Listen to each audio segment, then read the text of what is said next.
Supplementary session. Assessing creativity. Hi fellow students. Thank you for joining us in this creativity journey. I finished all the modules. How do I know whether my creativity has been enhanced? Good question. Assessing creativity has been proven to be a challenging task in research. One approach is to use validated instruments to measure your creativity. Instruments are often in the form of questionnaires or tests. In some instruments, you assess your own creative performance, while in others, a professional expert, a teacher, or sometimes your peers assess you according to the items on the instrument. Great. Then we can get a score for our creativity, just like how we get a score for our IQ test or mathematics test. Can I compare my creativity score to other people in the world? Yes and no. That's because we have so many instruments to measure creativity, and each has its own advantages and weaknesses. We use different creativity instruments on different occasions. Some creativity instruments are developed to measure how creative your work environment is.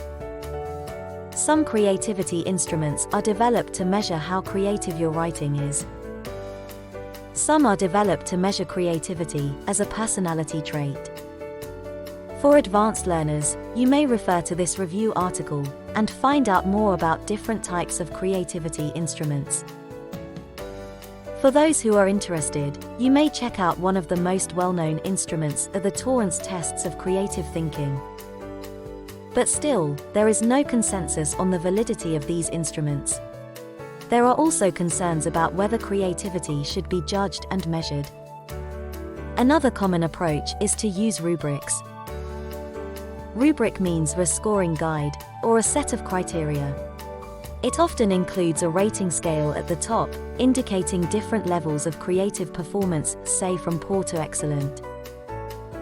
On the left-hand side, there are often some dimensions used to measure creativity, such as originality, whether your ideas are original. In the middle, these are called descriptions, describing the requirements of achieving that scale on that dimension. Similarly, there are a range of creativity rubrics available online. Based on the Torrance's test, we also developed a simple rubric for you to self-evaluate your performance. The rubric is on a 3-point scale, involving 7 dimensions. The first 2 scales measure your understanding of creativity and motivation to develop creativity. You may pause this video to see the details.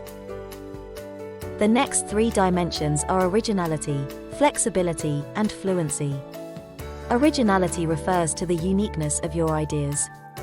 For example, most people would think of turning the triangles into pizza or watermelon, but not that many would connect 2 triangles and make them a pair of bizarre glasses. Flexibility refers to the diversity of your ideas.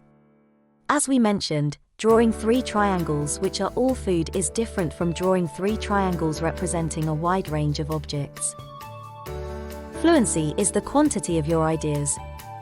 For example, in Activity 1, how many triangles can you turn into recognizable objects?